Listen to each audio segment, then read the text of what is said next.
Hello dear students, today we are going to see remaining figure of speech.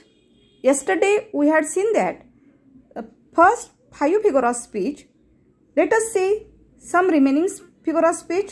चला तर विद्यार्थी मित्रांनो, आज आपण राहिलेले जे काही फिगर ऑफ स्पीच आहे त्यापैकी माहिती बघूया की कोणता आला तर कशा पद्धतीचं ओळखायचं, how to identify figure of speech, तर कशा प्रकारे एक्सप्लेन करायचं, कसा ओळखायचा याविषयी माहिती जाणून घेऊया. Let us see 6 figure of speech. Onomatopoeia म्हणजेच काय? ध्वनी अलंकार. याला म्हणायचं ध्वनी अलंकार. तर हा केव्हा वापरला जात असतो बघा. What is onomatopoeia? When in a sentence a word itself expresses sound, then there is use of onomatopoeia. म्हणजेच काय? जर दिलेल्या वाक्यामध्ये आवाजदर्शक शब्द वापरलेले असतील तर तिथे हा ओनोमॅटोपोइया अलंकार आलेला असतो. आता जसं की फॉर एक्झाम्पल, द डॉग्स भू भू इज क्रिएटिंग नॉईज. बघा, फर्स्ट सेंटेन्समध्ये तुम्हाला असा कोणता शब्द दिसतो का ज्याच्यामधून आवाज एक्सप्रेस केला जातो? असा कोणता शब्द आहे? Now see example first, the dogs भू भू इज क्रिएटिंग नॉईज. बघा, फर्स्ट सेंटेन्समध्ये तुम्हाला असा कोणता शब्द दिसतोय वाक्यामध्ये की म्हणजे असा कोणता शब्द आहे की ज्याने आवाज दर्शक असा वाक्यात शब्द वापरलेला आहे? असा कोणता शब्द आहे? जसं की भू भू याने काय होत आहे? Indicate sound. म्हणून ते जे वाक्य अशा प्रकारचं लाईनमध्ये जर वाक्य आलं असेल किंवा स्टांजामध्ये, कवितेमध्ये ज्यावेळेस अशा प्रकारचे फिगर ऑफ स्पीच विचारले जातात तर त्यावेळेस अशा प्रकारचं जर कुठलं आवाजाशी रिलेटेड जर सेंटेन्स असेल तर सरळ सरळ तो फिगर ऑफ स्पीच कोणता असतो? ओनोमॅटोपोइया. म्हणजे हा ओनोमॅटोपोइया हा जनरली साऊंडशी रिलेटेडच वापरला जात असतो. ठीक आहे. सेकंड सेंटेन्स बघा, द ट्विटरिंग ऑफ टीनी बर्ड्स. म्हणजेच काय? लहान छोटे छोटे पक्ष्यांची चिवचिवाट, ट्विटरिंग करत होते. म्हणजे चिव चिव चिव चिव म्हणजे चिवचिव सुद्धा हा काय झालेला आहे? आवाज दर्शवला गेलेला आहे, ट्विटरिंग. म्हणून इथे काय झालेलं आहे की ट्विटरिंग हा जो शब्द आहे हा शब्द या ठिकाणी ओनोमॅटोपोइया दर्शवत आहे. म्हणजे साऊंड इंडिकेट करतो आहे तो. त्याच्यामुळे फिगर ऑफ स्पीच कोणता येईल? ओनोमॅटोपोइया. थर्ड सेंटेन्स बघा, झुक झुक झुक झुक अगेन अ गाडी. म्हणजेच काय? या ठिकाणी जो आगीन गाडी आहे त्या आगीन गाडीचा आवाज कसा होतो आहे? झुक झुक झुक झुक. म्हणून त्या ठिकाणी सुद्धा कुठला अलंकार येतो आहे? ओनोमॅटोपोइया. ठीक आहे. Let us see another figure of speech. 7 inversion. आता इन्व्हर्जन कसा ओळखायचा फिगर ऑफ स्पीच? बघा, what is inversion? When in a sentence words are not in a correct prose order, then there is use of inversion.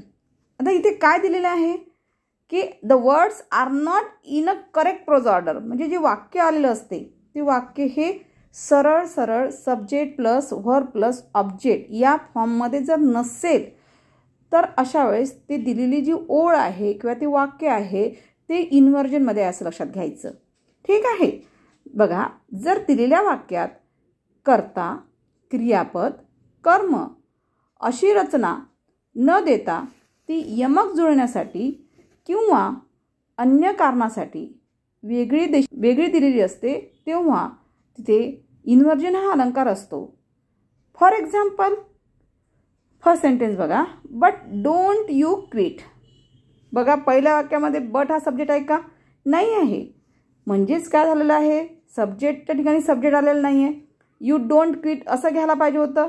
पण वाक्याचा अर्थ लागण्यासाठी किंवा यमक जुळण्यासाठी तर या ठिकाणी काय केलं? ओळीमध्ये अदलाबदल झालेली आहे. जागेची म्हणजे चेंज प्लेस केलेली आहे, नाही का? जागेची अदलाबदल केलेली आहे. तर त्यामुळे काय झालेलं आहे की यू जो सब्जेक्ट आहे तो तुम्हाला कुठे दिसतो आहे? डोंटच्या नंतर दिसतो आहे. राईट. मग यामुळे काय होत आहे? सब्जेक्ट, व्हर्ब आणि ऑब्जेक्टची जी पोझिशन आहे ती प्रोज ऑर्डरमध्ये नसल्यामुळे त्या ठिकाणी कोणता अलंकार दिसतो आहे? इन्व्हर्जन. सेकंड सेंटेन्स बघा, in when is the word play. बघा, या ठिकाणी सब्जेक्ट कोणता आहे? द वर्ल्ड हा जो आहे, द वर्ल्ड. तर हा द वर्ल्ड हा सब्जेक्ट आहे. व्हर्ब टू बी फॉर्म कोणता आलेला आहे? इज.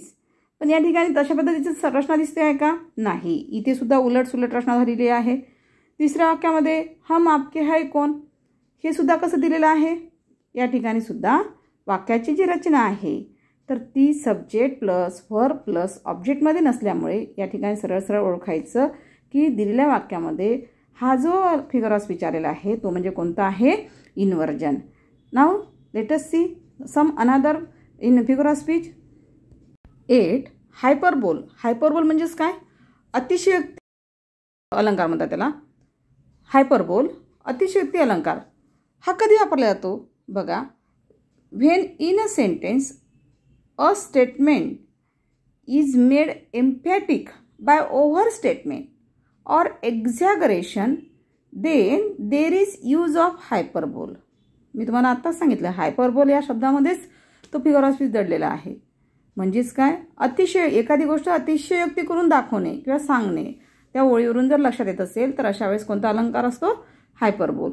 बघा, जर दिलेल्या वाक्यात अतिशयोक्ती केलेली असेल तर तिथे हायपरबोल असते असं लक्षात घ्यायचं. For example, she vaped a bucket full of tears. म्हणजेच काय? तिने काय सांगितलेलं आहे या वाक्यामध्ये? काय सांगितलेलं आहे? ती रडली. पण कशी रडली आहे? A bucket full of tears. असं कधी रडतो का आपण? एक बकेट भरलेली अश्रू असते का कधी? म्हणजे डोळ्या भरून आपल्या जरी पाणी वाहत असेल तर बकेटभर आपल्या डोळ्यातून पाणी येते का?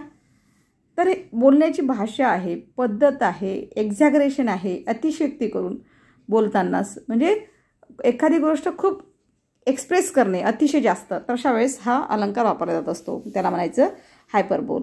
ठीक आहे. चला नेक्स्ट एक्झाम्पलमध्ये काय दिलेलं आहे? I will bring for you the stars and moon if you wish. बघा, जी गोष्ट शक्य नाही आहे ती गोष्ट आपण असं करू शकतो का? पण बोलताना काय हरकत आहे? बोलायला कुठे पैसे लागायले का? नाही ना. म्हणून त्यांनी काय सांगितलं की मी तुझ्याकरिता काय करेल? चंद्रतारे जे आहेत ते आणेल.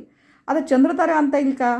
पण एक बोलण्याची भाषा झालेली आहे, बोलण्याची पद्धत झालेली आहे ती की दुसऱ्यांना कसं आपल्यापेक्षा इतरांपेक्षा एक्झॅगरेट करायचं, अतिशयोक्ती करून दाखवायचं. अशा वेळेस सुद्धा काय वापरले जाते? हायपरबोल वापरले जाते. Now let us see another figure of speech. बघा 9 नंबर, अँटिथिसिस. अँटिथिसिस म्हणजेच काय? अँटिथिसिस हा अलंकार कधी वापरला जातो? विरोधदर्शक शब्द वापरणारा अलंकार असतात हा. बघा, what is antithesis? When in a sentence the opposite words or ideas are use side by side then there is use of antithesis. जर वाक्यात विरुद्ध अर्थाचे शब्द किंवा कल्पना वापरलेले असतील तर तेथे अँटिथिसिस असते. म्हणजे दिलेली जी ओळ आहे किंवा दिलेली जी लाईन आहे त्या ओळीमध्ये जर तुम्हाला अशा प्रकारचा एकाच ओळीमध्ये विरुद्ध अर्थात शब्द दिसले असतील तर अशा वेळेस कोणता फिगर ऑफ स्पीच वापरायचा? विद्यार्थी मित्रांनो, अँटिथिसिस. बघा, फॉर एक्झाम्पलमध्ये तुमच्या लक्षात येऊन जाईल. Number 1, he wants to light the dark route. बघा, या ओळीमध्ये 2 शब्द तुम्हाला दिसते आहे. कोणते? जे की अपोजिट वर्ड्स तिथे दिसत आहेत तुम्हाला. कोणते आहे? लाईट आणि डार्क. सेकंड सेंटेन्समध्ये बघा, it may be near when it seems a फार. पुन्हा तसंच आलेलं आहे. काय आलेलं आहे? जवळ आणि दूर. असा कोणता शब्द आहे का त्या वाक्यामध्ये दोन्ही शब्द असे आलेले आहेत की जे विरुद्ध अर्थ दर्शवणारे आहे? कोणता आलेला आहे? नियर आणि अफार. उघडलेली खिडकी त्याने बंद केली. तिसऱ्या सेंटेन्समध्ये काय दिसते आहे? खिडकी उघडली आणि काय केली? बंद केली. म्हणजे दोन्ही क्रिया काय आहे? एकाच लाईनमध्ये दिसते, एकाच ओळीमध्ये दिसत असेल तर अशा वेळेस कोणता फिगर ऑफ स्पीच असतो? अँटिथिसिस. तर बघा, या वाक्यात सुद्धा तुम्हाला कोणता अलंकार दिसतो आहे? अँटिथिसिस अलंकार दिसतो आहे. तर let us see another example. Let us see another figure of speech. Climax. When in a sentence ideas, thoughts, value, importance, qualities, etc. are arranged in ascending order, then there is use of climax. म्हणजेच काय? जर दिलेल्या वाक्यात कल्पना, विचार, किंमत, महत्त्व, गुणवैशिष्ट्ये इत्यादी चढत्या क्रमाने दिलेले असतील तर तिथे क्लायमॅक्स हा अलंकार होत असतो. म्हणजेच कसं बरं विद्यार्थी मित्रांनो, आपण हे एक्झाम्पलद्वारे लक्षात घेऊया. बघा, शी केम, शी सॉ, शी कॉन्क्वेअर्ड. राईट. ती आली, तिने पाहिले आणि तिने जिंकून घेतले. बघा, म्हणजे प्रत्येक त्या लाईनमध्ये येणारी जी प्रत्येक घटना आहे ती कशी होत चाललेली आहे? असेंडिंग ऑर्डरनी वाढत्या क्रमाने वाढत चाललेली आहे. पहिल्यांदा फर्स्टला काय झालं, ती आली, नंतर तिनं पाहिलं, आल्यानंतरच पाहिलं ना, ती पाहिलं आणि त्यानंतर तिने जिंकून घेतलं. जर अशा प्रकारचा जर शब्दांचा क्रम वाढत्या प्रकारचा येत असेल तर अशा वेळेस क्लायमॅक्स अलंकार होत असतो. सेकंड सेंटेन्समध्ये बघा, दे एन्जॉय लिकर विथ डान्स अँड ड्रम्स. काय सांगितलं त्यांनी? दे एन्जॉय लिकर, त्यांनी आनंद म्हणजे घेतात ते. लिकर विथ डान्स अँड ड्रम्स म्हणजे चढता क्रम वाक्यामध्ये त्यांनी असं एका ठिकाणी एका शब्दाने चढता क्रम केल्यानंतर थांबवला असं आहे का? नाही. ते नाचतात, आनंद घेत आहेत आणि अँड ड्रम्ससोबत सुद्धा. ठीक आहे. म्हणजे जर अशा प्रकारचे जर वाक्य आले असतील किंवा ओळ दर्शवली जात असेल तर अशा वेळेस हा जो अलंकार असतो तो म्हणजे क्लायमॅक्स अलंकार असतो. Let us see stop here.